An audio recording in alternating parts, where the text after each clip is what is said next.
Hello, welcome to another Looney Tunes review video. If you are new to the channel, make sure you subscribe to follow my journey to review all 1000 classic Looney Tunes shorts and give this video a like as well. So this is a review for Now That Summer Is Gone, released in 1938. It's the 200th in the series and it's directed by Frank Tashlin. You can find this short on the Looney Tunes Golden Collection Volume 4 DVD set, and a high definition version is lurking around, possibly on streaming services on and off. It is under copyright. You will not find this on YouTube unless Warner Brothers themselves choose to put it on their own channel. But in case you haven't seen this one, well, summer is gone, so we have these young squirrels working hard gathering acorns for the long cold winter ahead. But one squirrel thinks, oh, instead of putting in the hard work, I'm just going to do some games of chance and actually win the acorns instead of working hard for it. Later on, you think he's about to do the right thing, but he ends up getting tempted by a stranger to win more acorns, but that does not go well for him. And we'll certainly go through the short from start to finish and go through a lot of references and things like that. Given that this is a Merry Melody short, my good friend Manny Cruz, the Toonie Tenor, will also discuss the musical references. Then he likes this short as well. And also my good friend Kelley, the self-confessed Tashlin holic, as we call him around here. He's commented on every single Tashlin short, and this one will be no different. So, without further ado, let's go through some of the references. So one thing about this short is that this is the first time Tashlin has done a narrative short, but without Porky and in colour. He did two colour shorts before this, but they were both spot gag type cartoons. One was a books coming to life thing, and the other one was a celebrity parody radio show thing. Both decent cartoons and really funny. This one, he goes the same route as what Tex Avery did, where Avery would do these funny little Porky Pig cartoons, and then he would also do these Merry Melody shorts, which would have this narrative that would promote the song, tell a story, but in the Warner Brothers style. But here you're going to find that this is, to my mind, this is Tashlin's version of Disney. So he's basically taking what would have been a similar Silly Symphonies type short around this time and then just putting his own spin on it. So, and even if you look at the character designs with the big eyes, that's clearly him aping Disney right there on purpose. Completely overdoing it, in my opinion. In fact, this kind of reminds me of that Silly Symphony short, The Grasshopper and the Ants, which in turn was a fable. I mean, it's not quite the same story, but it's very similar, where you got these hard-working animals. So in Grasshopper and the Ants, it's the ants, and here it's the squirrels. They're getting ready for the hard winter ahead, but you've got our main character who's just wanting to take the easy way out. So the Grasshopper and the Ants, he would just be like, nah, you don't need to work hard, you just gotta have fun and everything will be fine. And here it's the squirrel going, well, I'm just going to gamble and get everyone else's acorns so I don't have to work as hard. So it's a similar idea, and by the end of it, the main character learns a lesson. And again, it's done in a way that only Warner Brothers and of course Frank Tashlin can do. But let's take a look at this short from start to finish. Sadly, from what I understand, the original titles have been lost, so hopefully they'll show up one day just so we can see what they would have been like. But just a few vocal credits, thanks to Keith Scott's wonderful cartoon voices book, link in the comments below. Mel Blanc does the voice of Johnny, and Billy Bletcher does the grandpa, but for the con man voice, so when the grandpa disguises himself as the con man, that's also Mel Blanc. So it's interesting, you got Mel Blanc and Billy Bletcher sort of double teaming one particular character there. William Days is the opening soloist, and the Paul Taylor Choristers is the vocal group that is featured all throughout. But we start off with this beautiful opening, and again, this is clearly Tashlin trying to ape Disney at the time, and you know, he had respect for him. This is not him making fun of them because he didn't like him or anything. This is just a fun little tease, if you will, and it's done pretty well, considering that his budget would not have been as high as what a Disney short would have gotten.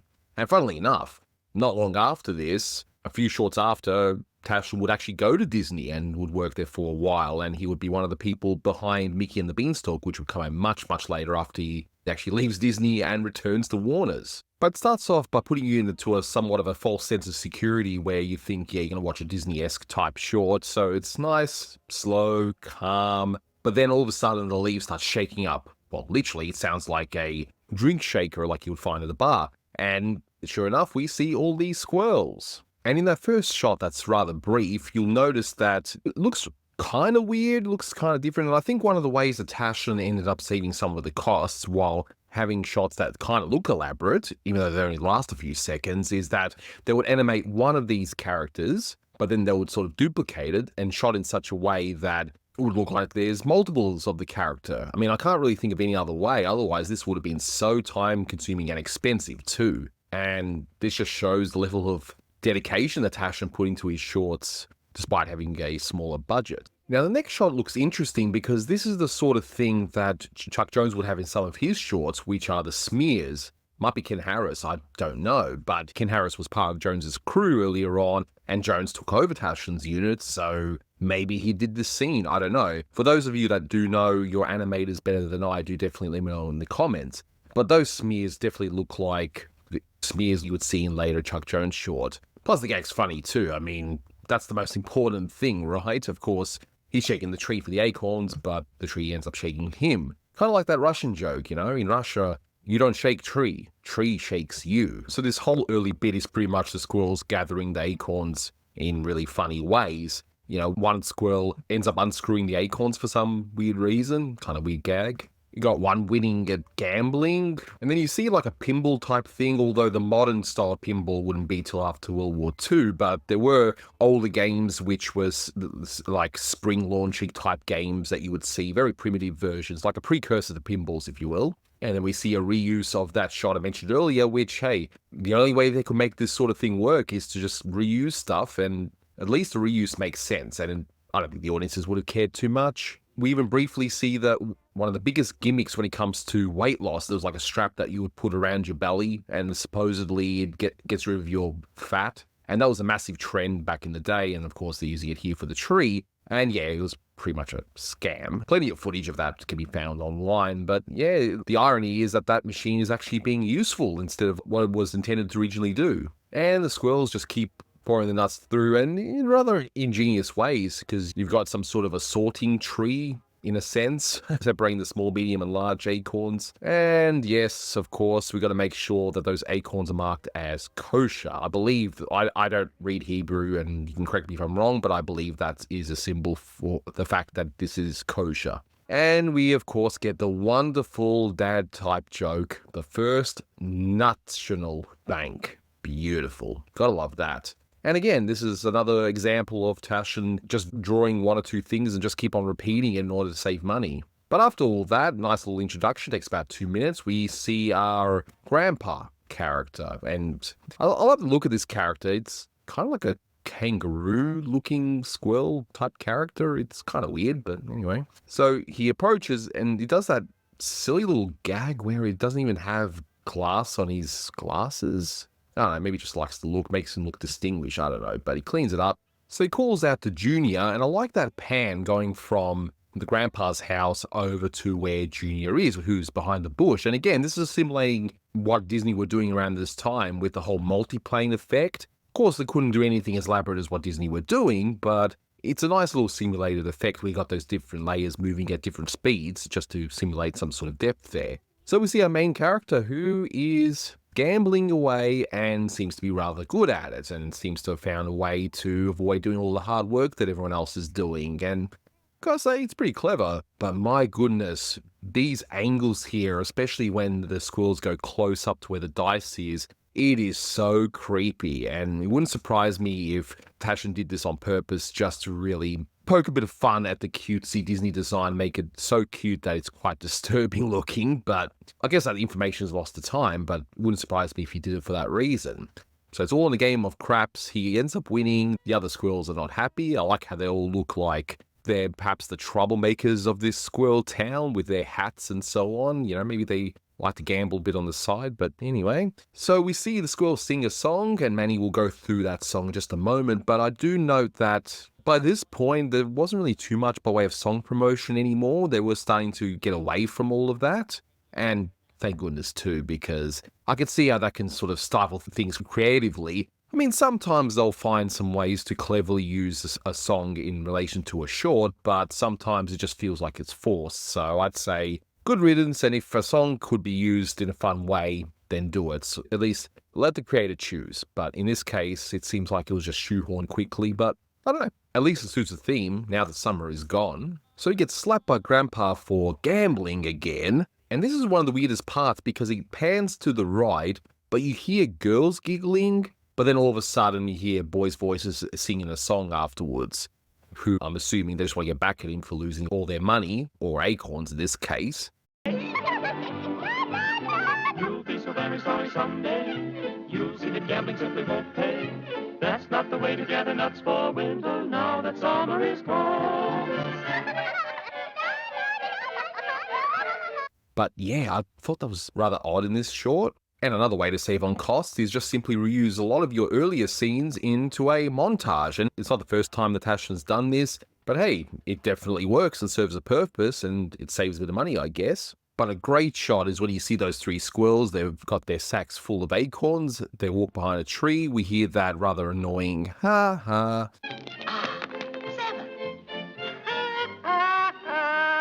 And you see those three just walk off in disgust that they've lost all their acorns. You could argue, okay, it's a way for him to, again, save a bit on animating or cost. But hey, if it works for the gag, why not? So he then starts to sing the song again, but he then preemptively slaps himself out. And I wonder if that's a little hidden gag, again, for them to say, you know what, I really don't want to do these songs anymore in these shorts. So, I don't know, I think it's a little in-joke as well. But hey, it works both ways as far as I'm concerned. Now, Grandpa tells little Johnny to go to the bank, get the nuts before winter, and no gambling. And I like how, instead of doing just a straight-on shot, as other directors might do, no, we just see the two of them in the water reflection, and that's it. And that would have been harder to do. So, again, this is Tashlin going above and beyond. And in another shot that just shows Tashlin going above and beyond, and again, he didn't have to do this, other directors would have just had a simple walking left to right shot and that's it. But no, you have the squirrel walking around this path, but ends up getting close to the camera where you just see his legs, and then we'll see in the background this strange character with a cigar. I mean, we know it's the grandpa. I mean, that's pretty much what happens, and that's already been spoiled in this review. Apologies, but I'm sure you would have figured that out, right? And we see this character between Johnny's legs. So it's an interesting frame shot there. And again, I don't know of any other director that would have gone out of the way to do this, especially in animation where it's more costly to do. But as soon as this quote-unquote stranger calls Johnny over, I just like the fact that Johnny just quickly zooms on over and starts loading all the acorns onto this tree table thing, right? But look very closely at the stranger. So he shakes the dice with one hand, but then in a sort of a sleight of hand movement, he ends up throwing the dice in the other and thereby winning and cheating. So it's just those little touches. And if you didn't know the outcome of this story, you wouldn't even notice that until you actually rewatch the short. And we get another montage here, which completely works. And you'd think it would have been just a game of dice, but no, we've even got a roulette wheel, we've got cards, we've got pretty much everything. This is kind of like a little woodland casino, isn't it? And we see that our little Johnny just keeps losing and losing and losing. And again, this is another way to keep the cost down because a lot of the animated movements are just very simplified in these shots. And so Johnny loses everything, and I like how it just slowly but surely we see the snow increase bit by bit until at the end of the scene where everything has become snowed under. And we all know what's going to sort of happen now, don't we? You know, Johnny's going to go home to his grandpa empty-handed. So he walks through the snow, battling against the elements, and as we see the grandfather inside, all nice and cozy. But as you would expect, instead of owning up to what actually happened, he goes on about, oh, it's terrible, and they got me, and starts making up a story about how he lost it, as opposed to being silly enough to gamble everything away. But look at the shots with the way Tashlin tells a story. Like, if you look at the shot of the grandpa leaning forward saying, who got you? Again, other directors wouldn't have done that, but it's so effective here because it's from the point of view of Johnny. But then Tashlin stays on one shot as Johnny keeps on telling his lies as to what happened to the acorns, and we see the grandfather disguising himself back up again as the con man. And just the reaction of Johnny once he realizes the uh-oh, it was actually him all along, just that reaction kills me. I really like that. How many? 50 of them. They came at me and... Uh-oh. Gambling again, eh? And Mel Blanc's delivery of Johnny just gets me. It's this young boy, but it's obviously being done as a man. One thing I did notice is in other directors' hands, that voice might have been done by a cutesy actor at the time, like Bernice Hansel or someone. And yet here, Tashlin chose Mel Blanc to do it, who was still relatively new at the studio at the time, really. It hadn't been in there that long at this point. But he got him to do it and just made him sound like a little boy. And I like the effect here. It's really good. Now, with the ending, you just got to keep in mind that spanking children was a common thing to do when it came to discipline, and I'm not going to get into a debate over that here, okay? But it was a common thing, so that's what the ending is all about, where it's like, I'll give you 10 lashes, and of course it's going to spank him good.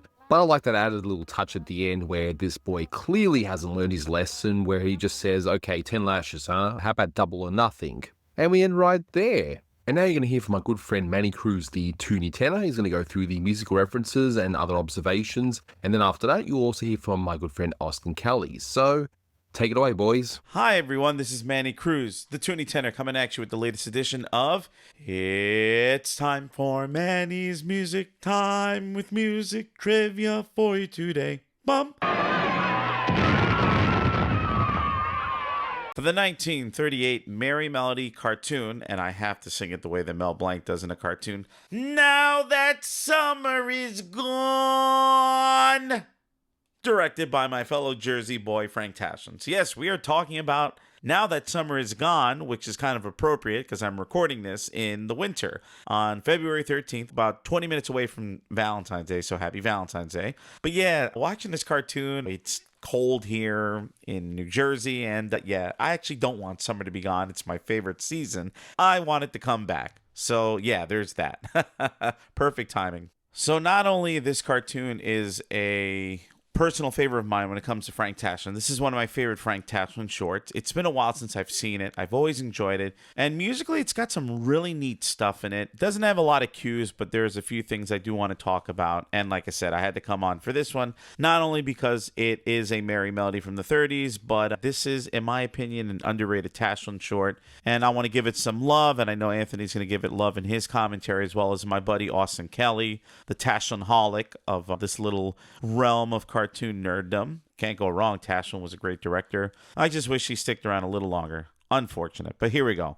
So the title song itself obviously is Now That Summer Is Gone. Unfortunately, because this is a Blue Ribbon reissue, we couldn't hear the arrangement of the title track on the opening credits. It's sadly lost to time. You do hear this song sung several times throughout the cartoon. You hear it in the background. It is sung in the cartoon near the very beginning when the squirrels are preparing for winter, and I just absolutely love the arrangement that Carl Stalling did for this one. This is the time when squirrels are busy. Their industry will make you dizzy. This one is sure to get his acorn stored up now that summer is gone. Each one is sure to do his duty, working to gather up the booty. Our little friend's the most determined fellow now that summer is gone. And according to the book by Keith Scott, Cartoon Voices of the Golden Age, 1930 to 1970, according to the book, the Paul Taylor choristers were the ladies responsible for singing it. Well, you do hear some gentlemen. Later in the cartoon, you hear some ladies. So I'm going to assume that all these singers are part of that ensemble, the Paul Taylor choristers. So don't shoot me. Don't shoot the messenger. I'm just reading what it says in the book. So let's talk a little bit about the composer of this song, Seymour Simons. So Seymour Simons, songwriter of this song, obviously, duh. I mean, that's why I'm talking about him.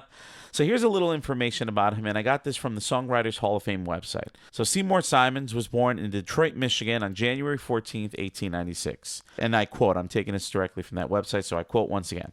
He received a Bachelor of Science degree from the University of Michigan and served as a second lieutenant in the Army Air Force in World War I. Following discharge from the armed forces, he became well known in the Detroit area as a pianist, composer, and orchestra leader. During the 20s, the 1920s, not the 2020s, he wrote special material for a number of performers and worked in the radio production and booking business from 1928 to 1932 and operated his own orchestra playing for radio stations during the early 30s. His songwriting career ran on a kind of parallel track to all his other activities, like the title track, Now That Summer Is Gone, and the biggest hit of his career, All of Me, that he co-wrote with Gerald Marx in 1931. Simons died on February 12th. Oh, wow. It was actually, I recorded this literally the day after the anniversary of his death.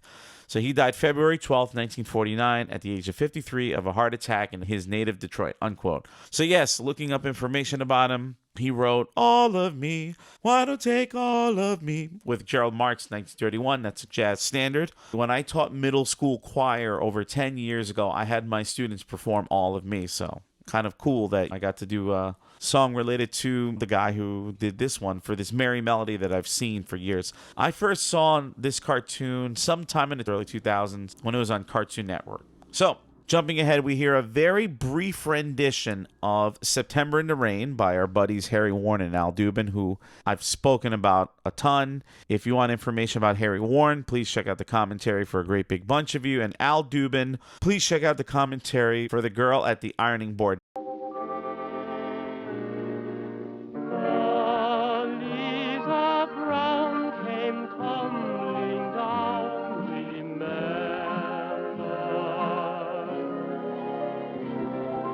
Now, even though this rendition of September in the Rain is very short, I am so glad for Keith Scott to finally identify who the name of the singer is in this scene. And his name is William Days. So thank you, Keith, for finding that information. So I actually found a little information about William Days, or also known as Bill Days. And this is from IMDb, which I know is not the most reliable, but I mean, c'est la vie. It is what it is, because I couldn't find much. So William Days, Bill Days, was born April 2nd, 1911 in St. Louis, Missouri, and he died May 6, 2002 in Reno, Nevada. And wow, he had a long run. He was 91 years old. And he was an actor, but he was also a member of the Sportsmen Quartet. Now, the Sportsmen Quartet, they were also called the Sportsmen just by themselves. They were a singing group that were featured in various movies of that time period, but they were featured in various Warner Brothers shorts. One of them apparently is Mississippi Hair. I have to double check, but, you know, I'm just reading what I see. This information is now coming from Discogs.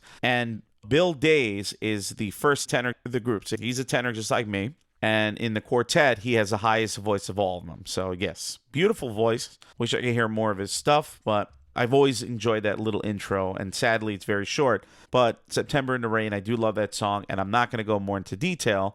I'll wait till I get to the cartoon of the same name that came out the year prior. Now, you hear this, you see the little establishing shot of the leaves falling and everything. You see the waterfall and this and that. And Bill Days doing a beautiful job singing. And then the leaves start falling more rapidly, and it kind of forms like a nice little curtain of leaves. And in that scene, you hear a very, very brief snippet of the song Just a Simple Melody by Saul Chaplin and Sammy Kahn. And I've seen this cartoon multiple times, and I looked at the cue sheet, and it said it's Just a Simple Melody. And I'm like, let me listen to the song. So I was listening to a version of this song, probably the most famous rendition done by the legendary Ella Fitzgerald. And I was listening to her singing, and I was hearing the melody, you know, da da da da da da ba da ba da da da da ba da. And I'm like, I've heard that melody before in other Warner Brothers cartoons. And I kept listening to the part where the leaves form the collage, and you hear the female singers doing the scat sing, you know, da, da, da, da, da, doing that, you know, kind of like that scat percussive part.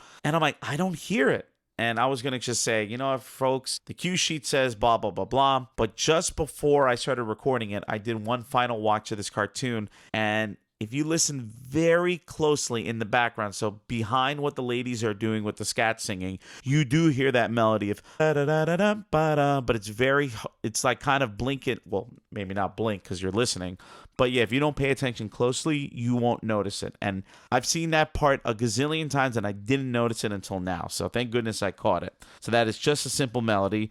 It's not really simple though when you're trying to hear it in the recording itself, but oh well, it still sounds great.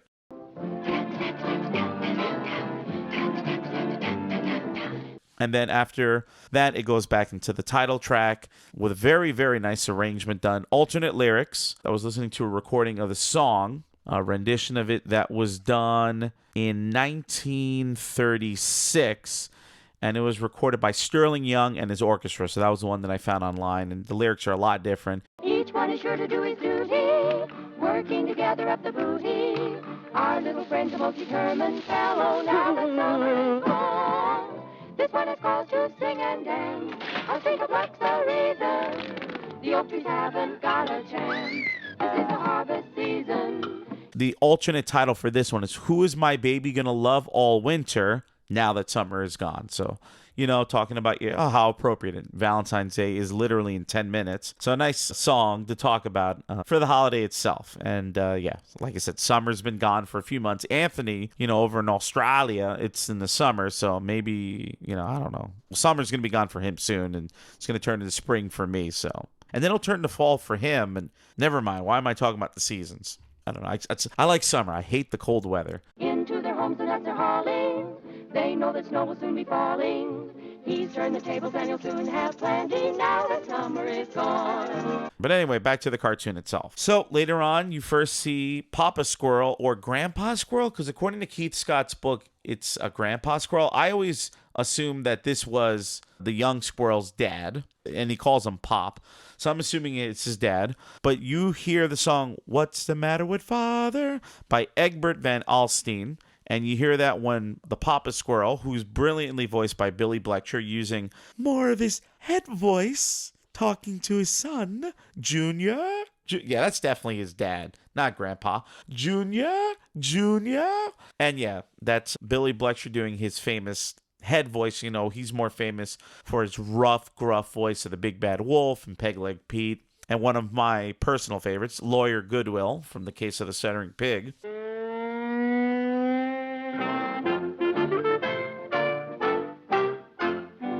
And you hear a little snippet of What's the Matter with Father? Bum, bum, bum. And that's when he walks forward in that nice little scene. I'm not very good at explaining camera angles or whatever, but the way the camera's angled, and the way Tashlin had and Papa Squirrel comes out of his house. And then as he starts cleaning his glasses, and I like how he literally starts, pretending it's like the lens isn't even there, and he starts cleaning it. You hear a little snippet of the song Dear Little Boy of Mine by Ernest Ball. And the lyrics were by J.K. Brennan.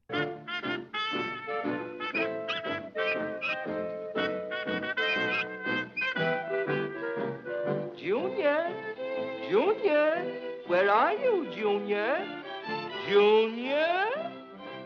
And just very briefly about the songwriter Ernest Ball. He was born in Cleveland, Ohio in 1878, and he passed away in Santa Ana, California on May 3rd, 1927. He was a classically trained musician, went to the Cleveland Conservatory, and then he started writing when he moved to New York City in 1906. That's when he began his career. He was a performer as well as a composer, and he wrote a lot of songs about Irish themes, even though he was not Irish himself, which is kind of interesting. His most famous song is another song that's featured in Warner Brothers cartoons, When Irish Eyes Are Smiling. So now I know who the songwriter for that one was, and he was inducted into the Songwriters Hall of Fame in 1970. The lyricist was J. Kieran Brennan. So probably that's where the lyrics came from, because that sounds like an Irish name to me, so we'll go with that. And you also hear little snippets of Dear Little Boy of Mine throughout the cartoon when the squirrel is like, oh, they jumped me, acting out his sob story in front of his father. And there was a bunch of them, and they surrounded me, and I fought them off myself. So you hear the snippet of that song again. I just love the way Mel Blanc sings, You boys must be touched in the head to keep waking till you're almost dead. So apparently this squirrel lives in New York City now because he's got that accent. Just love the way that Mel Blanc sings that character. And then he gets the nuts out of the first National Bank. I know Anthony was just dying of laughter when he saw that dad joke. And then he encounters the con man. I'm really trying my best to not say anything right now, but yeah, the United States, con men seems to go together quite nicely, especially nowadays. Anyway, I digress. But what's interesting is when Papa Squirrel dresses up as the con man, as the gambler, Mel Blanc starts doing his voice. Indulge in a little game of chance, Sonny? Okay. I noticed that when I watched the cartoon again, and also Keith Scott mentions that in his book, that, Mel Blanc does the con voice, and he does it quite well when he walks away with the nuts that he won from gambling. And of course, money, gambling, what do you hear? Hey.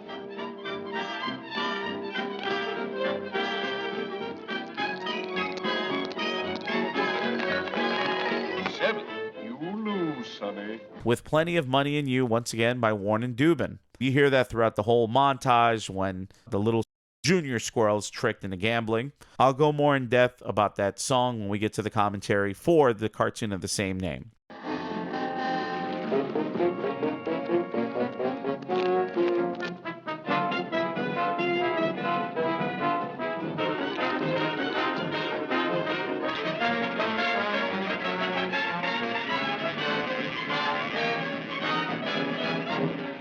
I really like the way Stalling did the arrangement of it. He's like modulating it, making it go between major, minor, really playing around with the sound of the song itself, the melody. Like, it's still the same song, but I like what he does with the arrangement. And then Junior Squirrel starts walking home in the blistering cold, like how it was here in New Jersey a few days ago. And when you see the shot of Papa Squirrel reading his newspaper through the window, you hear a brief snippet of Home Sweet Home, which we've heard a gazillion times.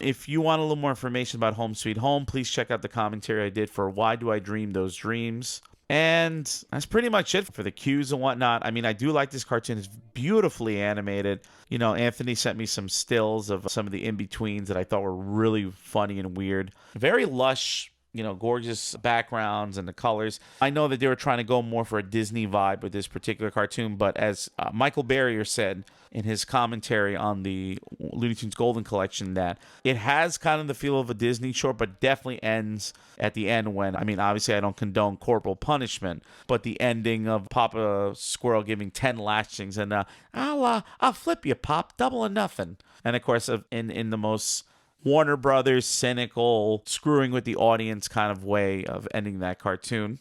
Also, I do want to say that those big eyes are kind of creepy looking. When I first saw this cartoon years ago, I was like, especially the shot when Junior Squirrel wins and he goes, ha, ha, ha. Love that laugh that Mel Blanc does. And he reaches over right to the front of the screen and he starts pulling all the nuts in his winnings. And it's just his eyes are so freaking huge. And it's like, like they look kind of creepy from that angle. And I told Anthony for the thumbnail for this commentary that he should put that as a thumbnail. It's just like big old bug eyes just coming right at you. Billy Bletcher voice, of course, is amazing. Him going between the falsetto and then when he warns Squirrel and no gambling, that's when you hear the Billy Bletcher voice we all love. A supply of nuts from the bank and get back before the snow falls. And remember, no gambling. And also, just like I forgot to say too, the ending when Junior's putting on the sob story. I just love that when he gets home, he's like, oh, they jumped me. And he's covering his face, and then for a second, he pokes his eyes through his hands, like saying, oh, is Dad looking at me? Is he buying this? And I love that. And then you see the shot of Papa Squirrel leaning over from his rocking chair. And it's just, I just love the work that Tashlin did, which is playing around with how cinematic he was in his staging and laying out things. I mean, I'm not a filmmaker, but it's something about Tashlin that you really love. And it also bums you out that his career in animation didn't last longer. And it's kind of cool that the most recent commentaries that I recorded, besides, I did this one just now, I'm about to finish it, but I also did the commentary for the Unruly Hair that Tashlin did with the Bugs Bunny short from 1945. And it's so insane how the same guy had pretty much two different careers at Warner Brothers. And it's like,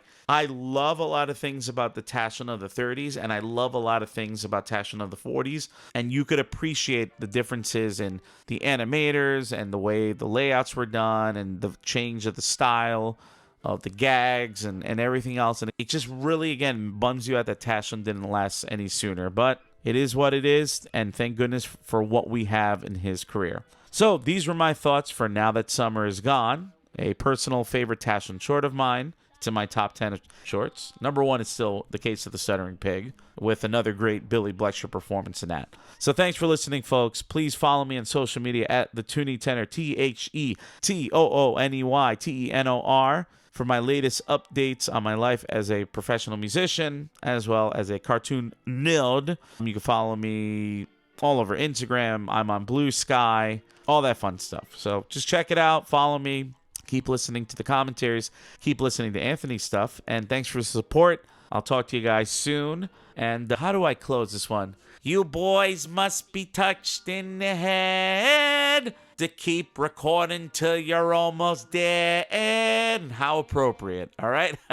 Talk to you guys soon. Bye. Austin Kelley here once again to discuss a personal favorite from the Frank Tashlin canon, Now That Summer Is Gone from 1938. Right off the bat, we know where this one is going. That beautiful opening shot has some of that charm and grace that would rival the best of the Silly Symphonies, but slowly it turns chaotic. But does it though? Frank Tashlin has been getting more and more credit these days for making the Warner cartoons faster and funnier, but that was more of a gradual process, and not a lot of that is on display yet. Much of the Disney DNA is still present, with just a touch of what would later become the trademark Warner cynicism and humor. Beautiful Mother Nature turns a little goofy as the leaves flip themselves up and down throughout the air, and tree branches reach out to grab little squirrels and shake them like mad. But enough of the opening.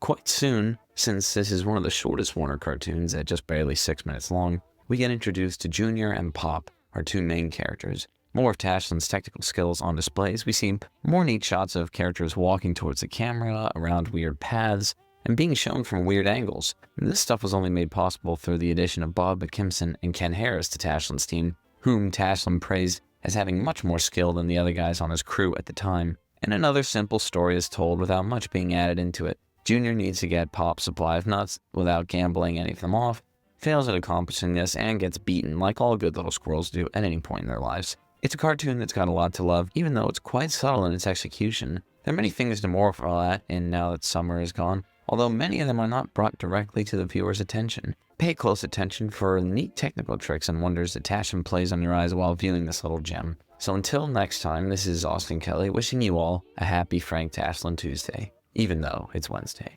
So yeah, with this one, I'll have to admit, when I first watched it, I didn't think much of it. I didn't think it was as good as Tashlin's Porky's, or as good as some of his other things come to life shorts and that sort of thing, or the stuff that he did in the 40s with Daffy especially. But honestly, the more I watch this one, the more I like it. It's not a major laugh out loud type short to me. It's just a very solid story where if you watch it as a Disney parody, I think it works even better, and I think it's hilarious as a result. It just takes what Disney were doing and just decides to put the Warner Brothers spin on it. Again, as I mentioned before, look at the design of the squirrels. The eyes are a lot bigger than what Disney would have done. I thought it was hilarious.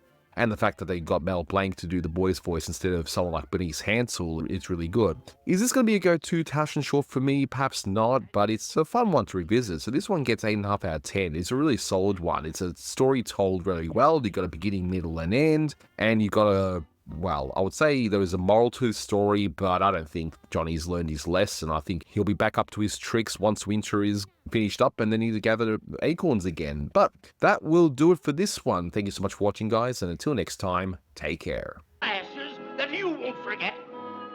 10 flashes? Look, I'll flip you, Pop. Double or nothing, huh? Ouch! Ow! Help! Ouch! Ow! Ow! Ow!